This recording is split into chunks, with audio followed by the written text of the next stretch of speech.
So you know when you're just getting to know a new person who you haven't met previously, and you're just asking some simple enough harmless questions, just trying to break the ice. What's your favourite sport? Who is your favourite fascist dictator? I'm not joking, I have actually asked someone who I hadn't met previously who their favourite fascist dictator was. Did it go well, you ask? Well, no, not really.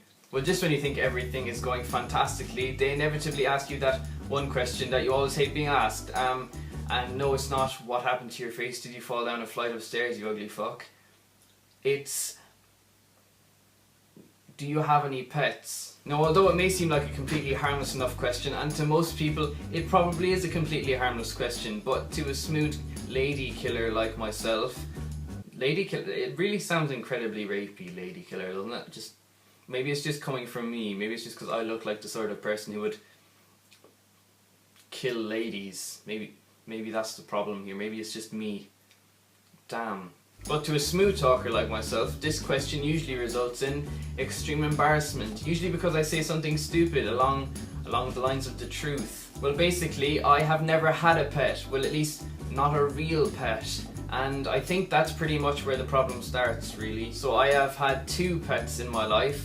One was a goldfish when I was 4, and the other was a snail shell. Now, the goldfish only lasted a few days before it mysteriously disappeared, and being the inquisitive 4-year-old that I was, I decided to investigate as to where this goldfish had vanished to, and the answer that I got was that my father had brought the goldfish to the vet.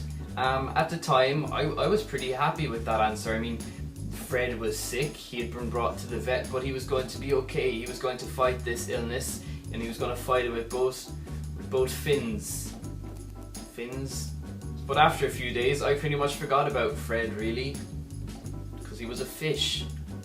Now, in regards to the snail shell, I was about 7 and I found it in the yard at school, and instead of stamping on it and crushing it into a million little snail shell pieces like a normal child, I decided that I would pick it up and I would make it into my pet.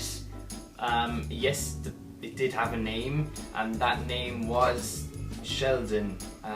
I'd like to take a minute just to applaud my 7-year-old self for that creative name. Good job, me.